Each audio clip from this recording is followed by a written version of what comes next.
Hello, welcome to the Middle East Today, coming to you from PressTV's international headquarters right here in Tehran, Iran. I'm Marzieh Hashimi. On February 10, 2009, Israelis went to the polls to elect a new government, and almost 2 weeks later, the new government still has not taken shape. In Israel, it is no stranger to see politicians forming unlikely alliances in order to form a government. The most likely combination now seems to be the alliance of Benjamin Netanyahu and Avigdor Lieberman, and what may be an ultra-conservative government in the making. Netanyahu has also offered the current leader of the Kadima party, Tzipi Livni, to participate in a coalition government. Livni has displayed her lack of interest in working together to form an alliance. However, there is pressure from other members of the Kadima party for her to do so. Many political analysts, especially in the Middle East, are saying that when it comes to Israeli foreign policy, there is no difference between the various political parties. Today, on this edition of the Middle East Today, we will be zooming in on Israel and what a possible Netanyahu-Lieberman coalition government means to the region and to the world.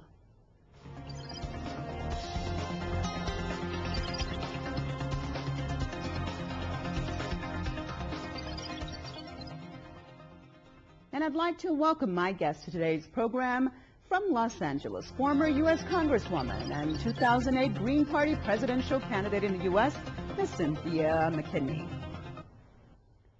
And from Jerusalem, professor, author, and co-founder of the Israeli Committee Against House Demolitions, Mr. Jeff Harper. Good to be with you.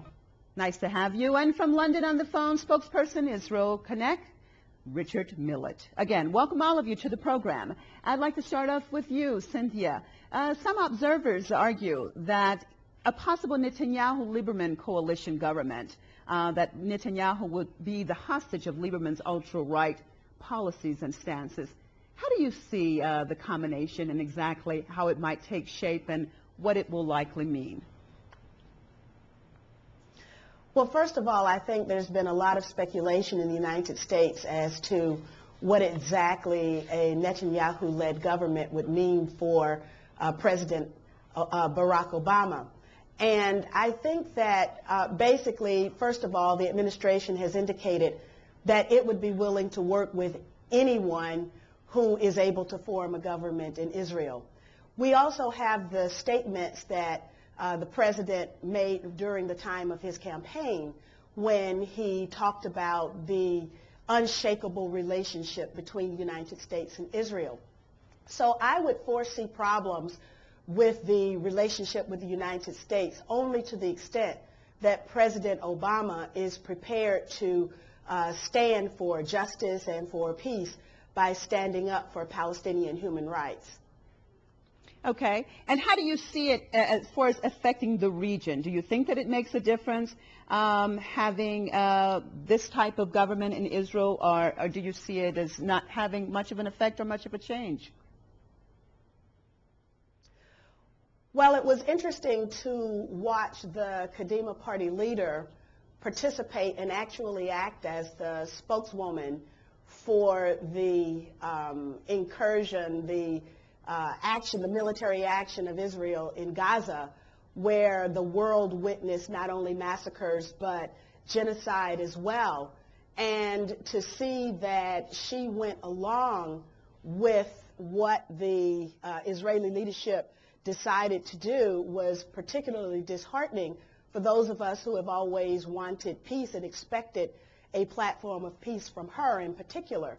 But with that having been said, I think it would be to the advantage of Kadima and to the rest of us for them to press for whatever amount of peace they're willing to settle for. And she has made some indications about the place of settlements and the readiness of Israel to give up land in exchange for peace inside the government as opposed to serving as the opposition. Okay, Mr. Harper, Netanyahu has proposed Tzipi Livni to join his government, but she has rejected the offer. What is behind Netanyahu's offer in your perspective, and is he trying to give maneuverability and pragmatism to his possible coalition government? Look, first of all, there's no difference whatsoever between him and Tzipi Livni. Israel is run by 5 Likud right-wing parties. There's Likud itself. There's Kadima, which is a Likud party. It was Sharon's party that she now heads. Tzipi Livni is from the right wing of the Likud. And then you have Lieberman's party. And Lieberman also comes out of the Likud. Then you have the Labor Party, which is in bed with the Likud. It's Barak, Ehud Barak, from Labor, who said that there's no Palestinian partner for peace. And then you have the Shas Party, which is also together with the Likud. So Israel has no opposition parties. You have 5 right-wing parties, and even the Meretz Party, which is supposedly on the left, was in favor of the invasion of Gaza. So Israeli voters have nowhere to go. So that the idea that somehow Tzipi Livni is pragmatic simply is not true. She's a fig leaf. She appears more moderate. She's seen as moderate for some reason that I don't understand. But at any rate, she would give some credibility maybe to a Netanyahu government that's seen as very extremist. Okay, let me get Mr. Millett in on this. Mr. Millett, did you hear the comments from the previous guest? Yeah, I heard them. I'd like to get your reactions. Well, I just want to pick up Ms. McKinney's disgraceful allusion to what happened in Gaza as being a genocide. I think I would recommend her to visit a Holocaust museum. The one, especially in Washington, is probably the nearest one to her to show her exactly what a genocide is. That comment is a complete and utter disgrace.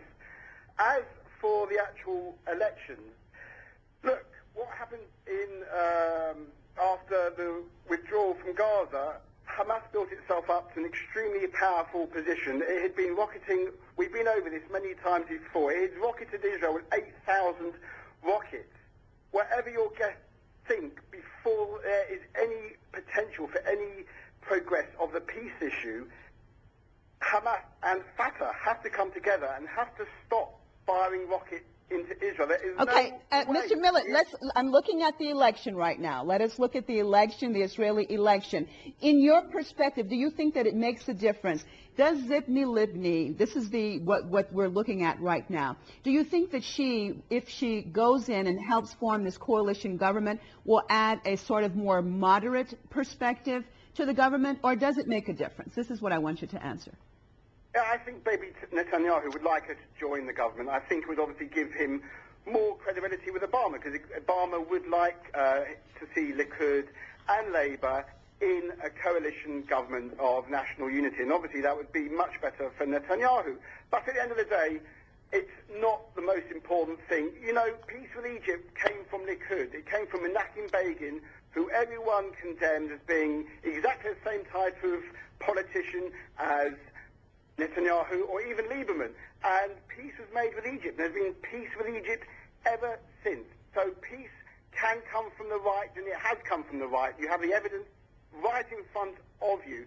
And as ideal as it would be to have a left-wing, right-wing coalition, at the end of the day, Israel will have a government of Likud and Shas and Yisrael Pertenu, and this coalition can go forward and can make peace. However your detractors would like to paint this, the first people who elected a right-wing government were those of the Palestinians who voted Hamas, which is a highly anti-Semitic if you look at its charter. So you cannot blame the Israeli population for moving to the right, especially after receiving incoming rockets from Gaza and from Lebanon via Hezbollah in 2006. The Israeli population has got to protect itself, and if it feels that it's going with Bibi, then that's going to be the way to protect itself, and that's the way to do it. So at the end of the day, Israel has to take the action to protect itself, whether from the left or from the right. Okay, Mr. Halpert, let me get Mr. Halpert May in. I remind the speaker, though, Go ahead. that Israel has a nuclear triad. Israel has F-16s. We've seen what they used, the weapons that were used in Gaza, white phosphorus. Israel's got depleted uranium munitions. Some kinds of new robotic munitions were used by Israel in Gaza. So in terms of self-defense, this is not an issue of self-defense for Israel. Israel is reputed to be the 4th most powerful military in the entire world. So let's get the facts straight here. And with respect to Egypt, Egypt hasn't had the kind of election that would lead to a statement of the values of the people of Egypt. Egypt, yes, you've got peace with Egypt, but it's peace without justice, which is not peace at all. Okay, let me get Mr. Hopper in. Mr. Hopper, I want your comments to what Mr. Millett has just said, because he said that it was a natural reaction of the Israeli people to go more towards the right because of what they have gone through. What's your take on that? Well, of course, that's nonsense, because what it ignores and what none of these right-wing people will ever say is that there's an occupation. The rockets didn't come out of nowhere. The rockets came, you know, there's a 2-year siege on Gaza. The people are starving, and Britain is a part of that siege. And then there's a 41-year occupation. The Palestinians are not occupying Tel Aviv. Where's the Israeli responsibility? I don't want to blame Israel. I don't want to demonize Israel, but I want Israel to be held responsible for what it's doing. And as far as Netanyahu goes, and Lieberman, the right wing is not going to bring peace. Anyone who listens to the right wing will hear them say, even apartheid is too much for the Palestinians. An apartheid regime, as Ehud Barak envisioned, would give them 15% of the land. Netanyahu doesn't want to give them any land whatsoever. So that, you know, we're in a situation in which Israel believes it can win. It can have its occupation, it can defeat the Palestinians, and it thinks so because it thinks the United States is behind it. And hopefully, and I think this is going to happen, when President Obama lets Israel know that the United States has wider interests in the Middle East, and it has to bring some stability to this region, and it can't do that as long as Israel has this occupation, then I think you'll have movement for change. And actually, Netanyahu is very good for that, because Netanyahu shows clearly what the Israeli face is. It's not peace. It's not two states. It's none of this stuff. It is Israeli control, naked and pure. And that's what Netanyahu and Lieberman stand for. And I think the world will finally see for the first time what exactly Israel wants to do, and that will be intolerable. Okay, Mr. Millett, let me get you in on this. What do you think about what Mr. Halper said? Do you think that with the situation that we will have a possible setup with the Netanyahu-Lieberman coalition government, is it possible that we're headed in this region more towards peace or more towards war? What's your take on that? Does it make a difference? I think we're stuck in the middle. I don't think there's going to be any progress. I think Jeff does reduce the scenario down to its basic levels, talking about an occupation. Okay, there is an occupation. Israel would call it an administration. There was never a Palestinian state before 1967, as they well know.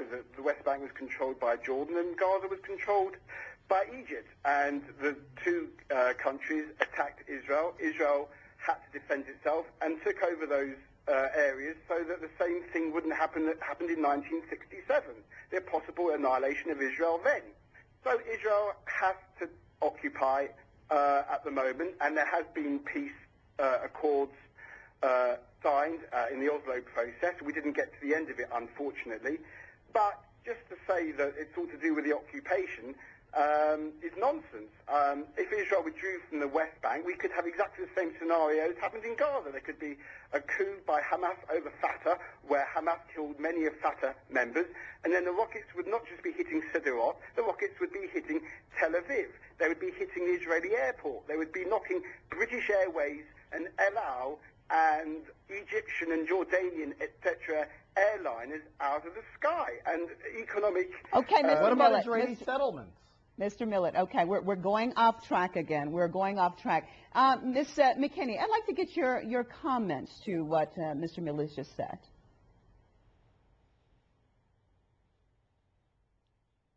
I'm sorry, if you were requesting a comment from me, I'm more than happy to respond. Yes, go ahead, please. Basically, the last time Netanyahu was the head of state, we had extrajudicial killings, we had torture, authorization of torture, we had an expansion of the settlements, And now we've got saber rattling against Iran and Syria. So we certainly don't see a prospect for stability if we take his track record and what he has been saying all along. Okay, Mr. Hopper, is it an accurate assessment, in your opinion, to doubt the existence of a leftist party in Israeli politics? You're saying that it really doesn't make a difference, but the so-called left-leaning party in Israel, the Labour Party, has waged more wars and has built more settlements than the rightward parties like Likud. So is it something that is just made up or created to show that there's a wide difference in perspective in Israel? Or what's your take on that, with being called more a left-leaning party? Well, they're coming from two different directions. In other words, the Likud party is coming from a nationalist direction. It says this is the land of Israel, it belongs to us, and therefore there are no Palestinians, and if they want to stay in our country, they can if they shut up and behave themselves. The Labour Party says basically the Arabs, because we don't use the word Palestinians often, Labour will say the Arabs are our permanent enemies, and therefore we cannot afford a Palestinian state. For security reason, we have to control the entire country. So whether you're coming from a military security point of view or you're coming from a nationalist point of view like Netanyahu, you get to the same place. There is no place for a Palestinian state. And what the Israeli public hears, and that's why they vote right, they hear from all sides, including the left, that there is no political solution, that the Arabs are our permanent enemies, and that's it, there's nothing to do. And I think the Israeli public has been disempowered, and that's why there's no difference between the right and the left, because they're all coming from a place saying there is no place for Palestinians in this country. Mr. Millett. That's why the solution has to be imposed from the outside. Okay, let me get Mr. Millett's comment on that. Mr. Millett, what's your take on what Mr. Hopper just said? There is no place for a Palestinian state. Do you think that that's the overwhelming Israeli perspective right now?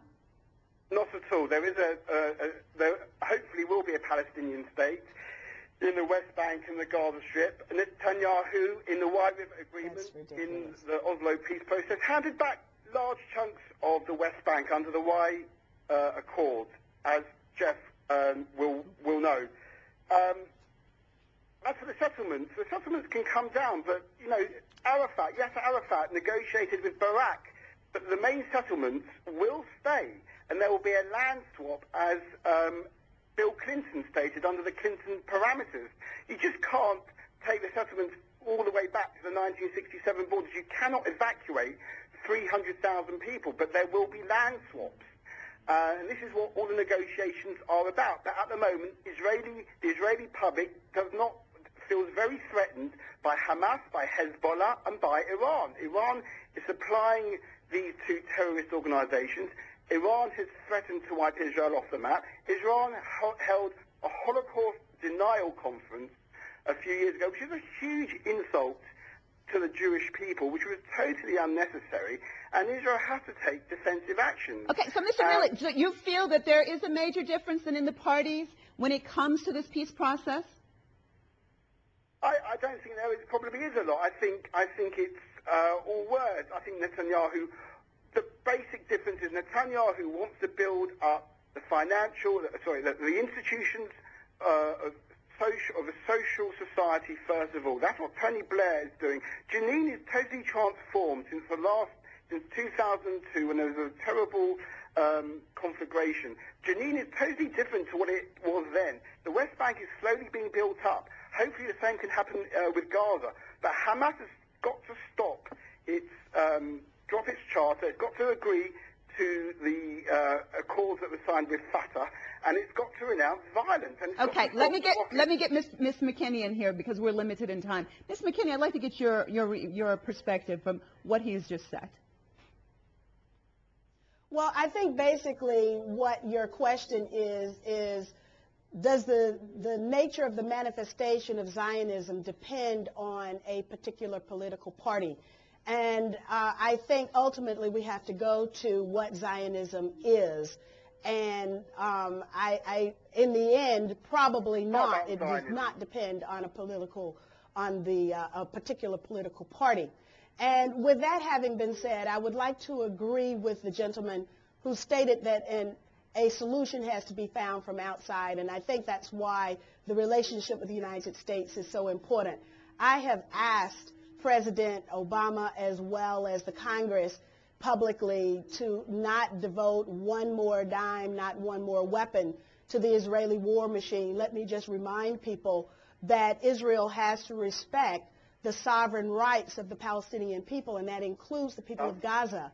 But as I was carrying medical supplies in a pleasure boat to Gaza, my boat was rammed by the Israeli Navy. One of the things that is disconcerting, however, is that President Obama has failed to stop or to discontinue the policies of Bush.